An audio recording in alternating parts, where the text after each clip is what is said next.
இதை ஒச்சோ கானா கிட்ட சொல்லி என்ன சொல்லுவானா, கானா வெளிய மக்கள்லாம் செத்துக்கிட்டு இருக்காங்க, நம்ம மட்டும் இப்போ ஒரு நல்ல முடிவு எடுக்கல அப்படின்னா இந்த ஒட்டுமொத்த மனித இனமே அழிஞ்சிரும், இந்த அட்டாக்கை ஸ்டாப் பண்ணிடு அப்படின்னு சொல்லிட்டு இருப்பான். பட் கானா என்ன சொல்லுவா அப்படின்னா, இல்ல அங்கிள் என்னால ஸ்டாப் பண்ண முடியாது, என்ன மன்னிச்சிருங்க அப்படின்னு சொல்லுவா. அப்பதான் ஒச்சோ என்ன சொல்லுவானா, நீ மறுபடியும் நிறைய பேரை கொல்ல போற கானா, இதை நிறுத்திடு அப்படின்னு சொல்லிட்டு கத்திக்கிட்டு இருப்பான். உடனே கானா என்ன சொல்லுவானா, என்னால எதுவுமே ஃபீல் பண்ண முடியல அங்கிள், என்ன விட்டுருங்க, நான் எப்பவே விட்டு கொடுத்துட்டேன், நான் சாகிறதுக்கு ஒரே வழி இதுதான் அப்படின்னு அழுதுகிட்டு இருப்பா. உடனே ஒச்சோ என்ன சொல்லுவானா, கானா உனக்குள்ள இருக்கிறவனால மட்டும் தான் இந்த உலகத்தை காப்பாற்ற முடியும், நீ அதை மறந்துட்டியா அப்படின்னு சொல்லி கேட்பான். உடனே கானா என்ன சொல்லுவா அப்படின்னா, கெஞ்சியை போய் இறந்துட்டாரு, அவர் மறுபடியும் வர மாட்டாரு, அண்ட் நம்மளால இந்த உலகத்தை மாத்த முடியாது அங்கிள், உண்மையை புரிஞ்சுக்கோங்க, நம்ம எவ்வளவுதான் ட்ரை பண்ணாலும் ஃப்ரெண்டுக்கு அகைன்ஸ்டா நம்மளால வின் பண்ண முடியாது அப்படின்னு சொல்லிட்டு கானா அழுதுகிட்டு இருப்பா. உடனே ஒச்சோ என்ன சொல்லுவா அப்படின்னா, இல்ல கானா கெஞ்சி உயிரோட தான் இருக்கான், நீ கெஞ்சியோட புது பாட்டை ரேடியோல கேட்கலையா அப்படின்னு சொல்லி கேட்பான். கானா என்ன சொல்லுவானா, இல்ல அங்கிள் நீங்க போய் சொல்லாதீங்க, எனக்கு நம்பிக்கை கொடுக்காதீங்க, கெஞ்சி இறந்துட்டாரு, அவர் மறுபடியும் வர மாட்டாரு அப்படின்னு சொல்லி அழுதுகிட்டு இருப்பா. உடனே ஒச்சோ என்ன பண்ணுவானா, கானாவோட டீம் மெம்பர்ஸ் இருப்பாங்க இல்லையா, அவங்க கிட்ட இருந்து ஒரு ரேடியோ வாங்கிட்டு இந்த ரேடியோல கெஞ்சியோட பாட்டு கேட்கும், நீ என்ன நம்பு, நிறைய பேர் சொல்லிருக்காங்க, நான் இதை டியூன் பண்ண அப்படின்னா கெஞ்சியோட பாட்டை நம்ம கேட்க முடியும் அப்படின்னு சொல்லிட்டு ஒச்சோ அதை டியூன் பண்ணிட்டு இருப்பான். கானா என்ன சொல்லுவா அப்படின்னா, நிறுத்துங்க அங்கிள், இதெல்லாம் வேலைக்கு ஆகாது, கெஞ்சி இறந்துட்டாரு அப்படின்னு சொல்லிட்டு இருப்பா.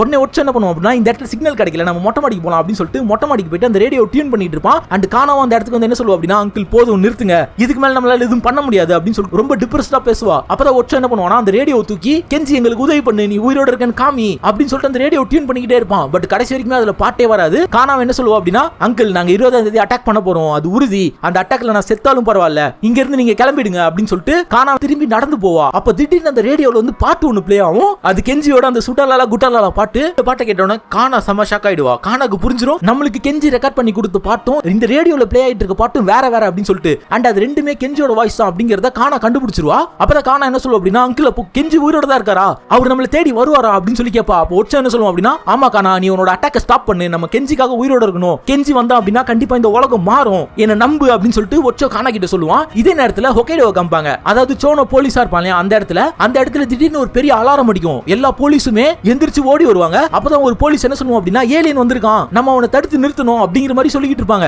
அண்ட் சோனோக்கு ஒன்றும் புரியாது, என்னது ஏலியன் வந்திருக்கானா, யாரா வந்தது அப்படின்னு சொல்லிட்டு சோனோ ரெடியாகி வெளியே வருவான். அதுக்குள்ள பார்த்தா அந்த ஏலியன் என்ன பண்ணிருப்பான் அப்படின்னா, ஹொக்கைடோவோட அந்த ஃபென்ஸ் இருக்கும் இல்லையா, அதை தாண்டி ஒரு ஸ்லேவோட வீட்டுக்குள்ள வந்து உட்காந்து சாப்பாடு சாப்பிட்டுக்கிட்டு இருப்பான். உடனே போலீஸ்ல என்ன இன்ஃபார்ம் பண்றாங்க அப்படின்னா, ஏலியன் நம்மளோட இடத்துக்குள்ள வந்துட்டான், அவன் ஒரு ஸ்லேவோட வீட்டுல சாப்பாடு சாப்பிட்டுக்கிட்டு இருக்கான், அந்த வீட்டை சுத்து போடுங்க அப்படின்னு சொல்லிட்டு எல்லா போலீஸும் போயிட்டு அந்த ஸ்லேவோட வீட்டை சுத்து போட்டுறாங்க. உடனே எல்லா ஸ்லேவ்ஸ் இருக்காங்க இல்லையா, அவங்க பாட்டு பாட ஆரம்பிப்பாங்க, அந்த சுட்டலலா குட்டலலா அப்படிங்கிற பாட்டை பாடிக்கிட்டே இருப்பாங்க. அண்ட் அங்க இருந்து போலீஸ்க்கு ஒன்றும் புரியாது, எதுக்காக இந்த மாதிரி பாட்டு பாடிக்கிட்டு இருக்காங்க, அந்த ஏலியன் யாரு, நம்ம அவனை ஸ்டாப் பண்ணணும் அப்படின்னு சொல்லிட்டு எல்லாருமே அவங்களோட கன்னை ரெடியா வச்சுக்கிட்டு அந்த வீட்டை சுத்தி நின்னுகிட்டு இருப்பாங்க. அப்பதான் ஒரு ஸ்லேவ் அந்த வீட்டை விட்டு வெளியே வந்து என்ன சொல்லுவான் அப்படின்னா, அவர் சாப்பிட்டுக்கிட்டு இருக்காரு அப்படின்னு சொல்லுவான். உடனே போலீஸ் எல்லாம் ஏலியனை வெளியே கூப்பிடுவாங்க, நீயா வெளியே வந்த அப்படின்னா நல்லது அப்படின்னு சொல்லிட்டு அவங்க ஏலியனை வெளியே கூப்பிட்டு இருப்பாங்க. இதே நேரத்துல கானாவோட பிளேஸ்ல என்ன அப்படின்னா, கானா எல்லார்கிட்டயும் இன்ஃபார்ம் பண்ணிடுறா, நம்ம அட்டாக்க ஸ்டாப் பண்ண போறோம், நம்ம 20ஆம் தேதி அட்டாக் பண்ண போறது இல்ல, நம்ம இன்னொரு நாள் அட்டாக் பண்ணலாம் அப்படின்னு மாதிரி சொல்லுவா. அண்ட் எல்லாருமே என்ன சொல்லுவாங்க அப்படின்னா, சரி கானா நீ தான் எங்களோட லீடர், நீ சொல்றதை நாங்க கேட்கிறோம் அப்படின்னு சொல்லிட்டு கானா சொன்னதுக்கு அக்செப்ட் பண்ணிப்பாங்க. அதுக்கப்புறமா கானா அண்ட் ஒச்சோ ரெண்டு பேரும் வெளியே வந்து தனியா பேசிக்கிட்டு இருப்பாங்க. இதே நேரத்துல கானாவோட டீம் மெம்பர்ஸ் எல்லாம் இருப்பாங்க இல்லையா, அவங்களாம் அந்த சுரங்கப்பாதையில அவங்களோட வெப்பன்ஸ் அண்ட் அவங்க கொண்டு வந்த எல்லா பொருளையும் எடுத்து ஒரு இடத்துல பதுக்கி வச்சுக்கிட்டு இருப்பாங்க. ஏன்னா இன்னொரு நாள் அட்டாக் பண்றதுக்கு உங்களுக்கு வெப்பன்ஸ் எல்லாம் தேவை இல்லையா, அதனால அந்த சுரங்கப்பாதையிலேயே அவங்க எல்லாத்தையும் பதுக்கி வச்சுக்கிட்டு இருப்பாங்க. அப்பதான் கானா ஒச்சோ கிட்ட என்ன சொல்லுவா அப்படின்னா, அங்கிள் கெஞ்சி வரணும், கெஞ்சி வந்தா மட்டும் தான் இந்த உலகத்தை மாத்த முடியும் அப்படின்னு சொல்லிட்டு அவங்க ரெண்டு பேரும் பேசிக்கிட்டு இருப்பாங்க. இதே நேரத்துல ஹொக்கைடோல என்ன ஆகும்னா, போலீஸ் எல்லாம் ஏலியனை வெளியே கூப்பிடுவாங்க. அப்பதான் கெஞ்சி அந்த வீட்டை விட்டு வெளியே வருவான். கெஞ்சியோட கையில ஒரு கிட்டார் இருக்கும், அந்த கிட்டாரை பார்த்தோன்னா எல்லா போலீஸும் பயந்துறாங்க. அவங்க என்ன சொல்லுவாங்க அப்படின்னா, அந்த ஏலியனோட வெப்பன் போல அது, அந்த வெப்பன் வச்சு தான் நம்மள அட்டாக் பண்ண போகுது, எல்லாரும் அந்த ஏலியனை சுடுங்க அப்படின்னு சொல்லிட்டு அவங்க கண்ணெல்லாம் கரெக்டா கெஞ்சியை பாயிண்ட் பண்ணி வச்சிருப்பாங்க. அப்புறம் கெஞ்சி என்ன சொல்லுவோம் அப்படின்னா, நீங்க இந்த பாட்டை கேட்கணும் அப்படின்னு சொல்லிட்டு அவனோட கிட்டாரை வாசிக்க ஆரம்பிப்பான். எல்லா போலீஸ் என்ன யோசிப்பாங்க அப்படின்னா, அவனோட வெப்பன் அவன் சார்ஜ் பண்றான், நம்ம என்ன பண்றது அப்படின்னு சொல்லிட்டு எல்லாரும் யோசிச்சுக்கிட்டு இருப்பாங்க. அப்பதான் கெஞ்சி அவனோட சுட்டலாலா குட்டலாலா பாட்டை பாட ஆரம்பிப்பான். அப்ப திடீர்னு ஒரு போலீஸ் என்ன பண்ணுவானா, அந்த ஏலியன் நம்மள சுட போகுது அப்படின்னு சொல்லிட்டு அவன் கெஞ்சியை சுட்டுருவான். இதே நேரத்துல டோக்கியோல என்ன ஆகும்னா, அதாவது கானா இருப்பா இல்லையா, அந்த இடத்துல ஒரு பெரிய பிளாஸ்ட் ஒன்று நடக்கும். கானாவும் ஒச்சோ இதை பார்த்து சமஷாக் ஆயிடுவாங்க. அப்பதான் உங்களுக்கு தெரிய வரும் அவங்களோட ஹைட் அவுட்ல தான் அந்த பாம்பு வெடிச்சிருக்கு அப்படின்னு சொல்லிட்டு. உடனே கானா என்ன யோசிப்பா அப்படின்னா, நம்மளோட ஹைட் அவுட்டை யாரோ வெடிக்க வச்சிருக்காங்க, நம்மளோட டீம் மெம்பர்ஸ்க்கு என்ன ஆச்சு அப்படின்னு சொல்லிட்டு கானாவும் ஒச்சோ யோசிச்சுக்கிட்டு இருப்பாங்க. அப்பதான் கானா டீம்ல இருந்த ஒருத்தன் அந்த இடத்த விட்டு வெளியே வருவான். அவனுக்கு பயங்கரமா அடிபட்டிருக்கும். அவன் கானா கிட்ட வந்து என்ன சொல்லுவான் அப்படின்னா, கானா அவங்க நம்ம எல்லாரையுமே கேப்சர் பண்ணிட்டாங்க,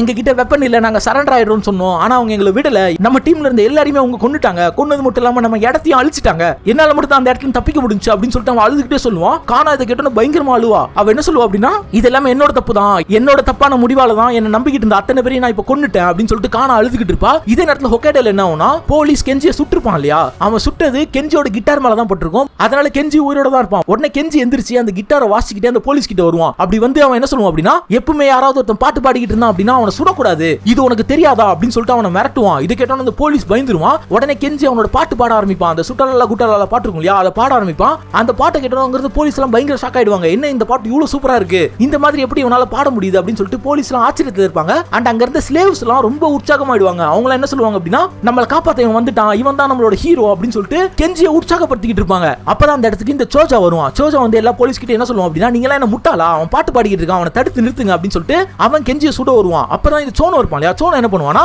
சோஜோ ஸ்டாப் பண்ணி அவன் ஒரு மனுஷன், அவன் ஏலியன் கிடையாது, அது மட்டும் இல்லாம அவன் பாட்டு தான் பாடிக்கிட்டு இருக்கான், வேற எதுவும் பண்ணல அப்படின்னு சொல்லிட்டு அவன் சோஜோ ஸ்டாப் பண்ணுவான். பட் சோஜோ என்ன சொல்லுவான் அப்படின்னா, நீ இப்போ இந்த இடத்த விட்டு நகர்ல அப்படின்னா நான் உன்னை சுட்டுடுவேன் அப்படின்னு சொல்லிட்டு சோனோவை மிரட்டுவான். அப்பதான் இன்னொரு போலீஸ் வந்து என்ன சொல்லுவான் அப்படின்னா, அவங்க எல்லாம் வந்துகிட்டு இருக்காங்க, நிறைய ஏலியன்ஸ் நம்மளோட இடத்தை நோக்கி வந்துகிட்டு இருக்காங்க, அவங்க நம்மளோட ஃபென்ஸை பிரேக் பண்ணி உள்ள பூந்துட்டாங்க அப்படின்னு சொல்லுவான். எல்லாருமே சம ஷாக்கோட திரும்பி பார்ப்பாங்க. பார்த்தா எக்கச்சக்கமான மக்கள் அந்த ஃபென்ஸை உடைச்சிட்டு கெஞ்சியோட பாட்டை கேட்கறதுக்காக உள்ள வந்துகிட்டு இருப்பாங்க. இவங்கலாம் நார்மல் மனுஷங்க தான். அண்ட் இவங்கலாம் ஹிப்ஸ்டர்ஸ், அதாவது 90ஸ்ல ஹிப்ஸ்டர் கல்ச்சர் வந்து செம்ம ஃபேமஸா இருந்திருக்கும் இல்லையா, அந்த மாதிரியான ஹிப்ஸ்டர்ஸ் இவங்கலாம் கெஞ்சி பாட்டு பாட ஆரம்பிச்சோன்னே வெறித்தனமா மாறி அந்த ஃபென்ஸ் எல்லாம் உடைச்சிட்டு உள்ள வந்திருப்பாங்க. அப்படி உள்ள வந்தது மட்டும் இல்லாம அந்த இடத்துல இந்த சோஜா அண்ட் மத்த போலீஸ்லாம் இருப்பாங்க இல்லையா, எல்லாரையுமே அந்த இடத்தை விட்டு அப்படியே தூக்கி போட்டுருவாங்க. அப்படி தூக்கி போட்டுட்டு கெஞ்சி பாட்டு பாடுறதை இவங்கலாம் சந்தோஷமா ரசிச்சுக்கிட்டு இருப்பாங்க. இதை பார்த்து சோனோ செம ஷாக் ஆயிடுவான். சோனோ என்ன சொல்லுவான் அப்படின்னா, யார் இவன், இவனோட பாட்டுக்கு எப்படி இத்தனை பேர் அடிமையா இருக்காங்க, இவனோட பாட்டு எப்படி ஸ்லேவ்ஸ்க்கு இந்த அளவுக்கு உற்சாகத்தையும் உத்வேகத்தையும் கொடுத்துச்சு, இவன் யாரா இருப்பான் அப்படின்னு சொல்லிட்டு சோனோ யோசிச்சுட்டு இருப்பான். அண்ட் கொஞ்ச நேரம் கெஞ்சி பாட்டு பாடிட்டு பாட்டை முடிச்சதுக்கு அப்புறமா கெஞ்சி அந்த இடத்த விட்டு அவனோட பைக்ல கிளம்புவான். அப்பதான் அந்த ஹிப்ஸ்டர்ஸ்லாம் என்ன கேட்பாங்க அப்படின்னா, நீங்க எங்க போறீங்க அப்படின்னு சொல்லி கேட்பாங்க. அது கெஞ்சி என்ன சொல்லுவான் அப்படின்னா, நான் என்னோட வீட்டுக்கு போறேன், நான் டோக்கியோக்கு போறேன் அப்படின்னு சொல்லுவான். உடனே ஹிப்ஸ்டர்ஸ்லாம் என்ன சொல்லுவாங்க அப்படின்னா,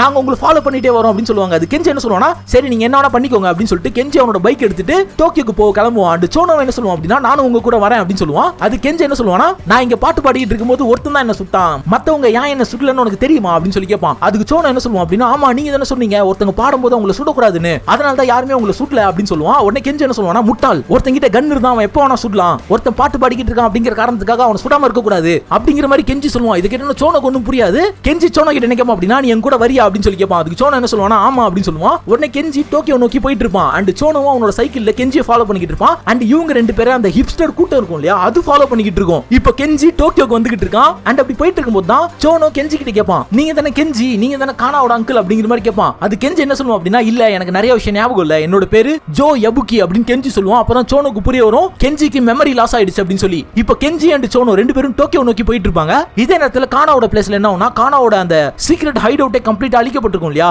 அதனால கானாண்டு வச்சோ ரெண்டு பேரும் போய் அந்த இடத்துல யாராவது உயிரோட இருக்காங்களா அப்படின்னு சொல்லி செக் பண்ண போவாங்க. அங்க போய் பார்த்தா அந்த இடத்துல எல்லாமே அழிக்கப்பட்டிருக்கும். அவங்களோட வெப்பன்ஸ் அண்ட் அவங்க கலெக்ட் பண்ண டேட்டா எல்லாமே அழிஞ்சு போயிருக்கும். அங்க கானா உட்காந்து அழுதுகிட்டு இருப்பா, எல்லாமே என்னோட தப்பு தான், என்னால தான் இத்தனை பேர் இறந்து போயிட்டாங்க அப்படின்னு சொல்லி அழுதுகிட்டு இருப்பா. அப்பதான் திடீர்னு அந்த இடத்துக்கு ஃப்ரெண்டோட நியூ ஃபேக்ஷன் வருவாங்க. அதாவது இது ஒரு புது போலீஸ் குரூப் அந்த டவுன்லயே தான் இருப்பாங்க. அவங்க வந்து கானாவையும் ஒச்சவையும் அரெஸ்ட் பண்றாங்க. அண்ட் அப்படி அரெஸ்ட் பண்ணது மட்டும் இல்லாம அவங்க ரெண்டு பேரையும் அவங்க மேன்ஜம் கிட்ட கூட்டு போறாங்க. அவங்க போயிட்டு மேன்ஜம் மீட் பண்ணும்போது மேன்ஜம் அவங்க கிட்ட என்ன சொல்லுவோம் அப்படின்னா, எனக்கு உங்களோட உதவி தேவை, நீங்க ஃப்ரெண்டை கொல்லணும் அப்படின்னு சொல்லுவான். இதை கேட்டோன்னே கானாண்டு ஒச்சோ ரெண்டு பேரும் செம ஷாக் ஆயிடுவாங்க. சோ இதோட 200 சாப்டர் முடியுது. அண்ட் இதுக்கு அப்புறமா கொஞ்சம் சாப்டர் தான், நம்ம கிளைமாக்ஸ் ரீச் பண்ணிட்டோம். சோ சீக்கிரமா நான் வீடியோ போட ட்ரை பண்றேன். அண்ட் இந்த சீரிஸ்க்கு சப்போர்ட் பண்ண எல்லாருக்குமே ரொம்ப பெரிய தேங்க்ஸ் ஃபார் வாட்சிங். Subscribe to Chennai.